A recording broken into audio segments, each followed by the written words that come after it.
Even that's beautiful, you arguing with God. We struggle to see things like God would see it. Even if you come arguing with God and telling him how wrong he is and how bad he's failed you and all of that. Do you know, this sounds so weird. God can even think that's beautiful.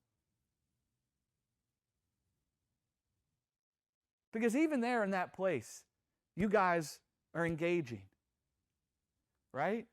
And he wants to be with you wherever you're at, right? He's just happy to be with you wherever you're at. And if where you're at is this place where you're upset and you're angry, and you think he's failed you, or you think that he hasn't given you what you need, or you don't have what you need, even if that's the place where you're at, man, come to him like that. That's even beautiful.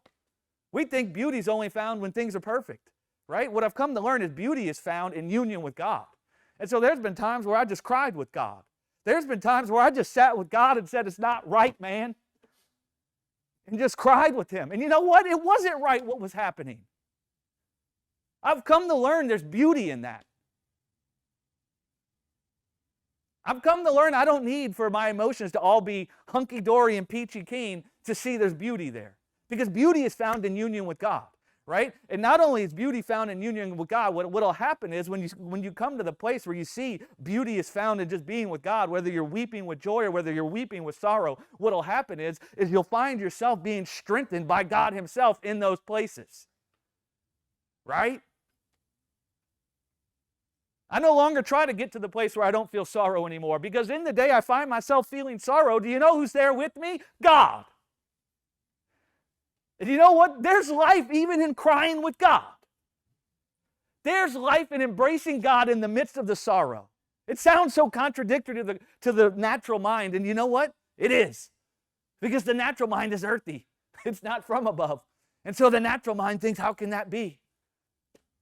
Well, what does God say? He won't test us, but test him. God don't mind being tested. And I don't mean tempt.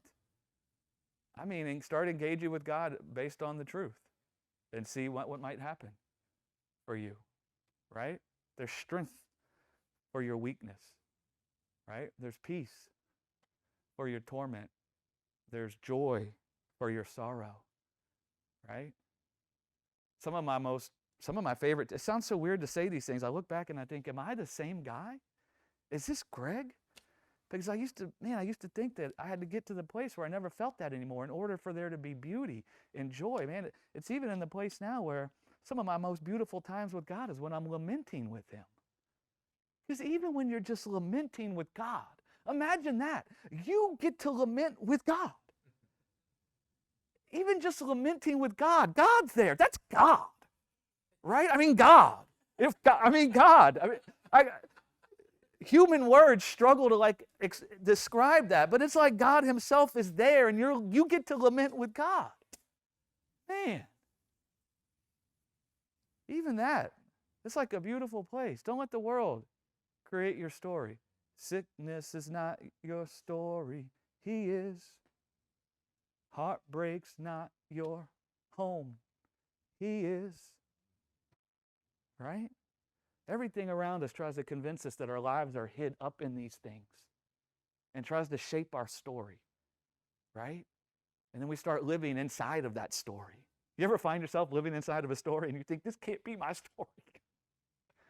This is not my story. And you're right, it's not your story. He is.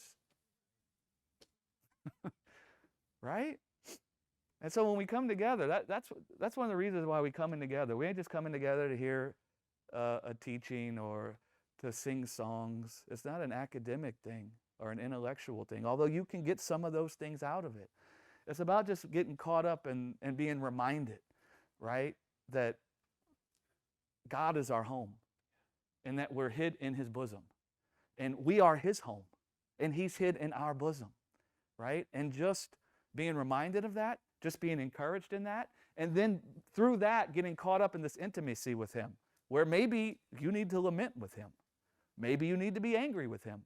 Maybe you've won all the games and so you want to rejoice with him, right? Maybe things in the world are going right this week or this month, and so you're doing that with him, right? But man, intimacy with God, no matter what the circumstances are, when you get caught up in that intimacy, it's a powerful, beautiful thing.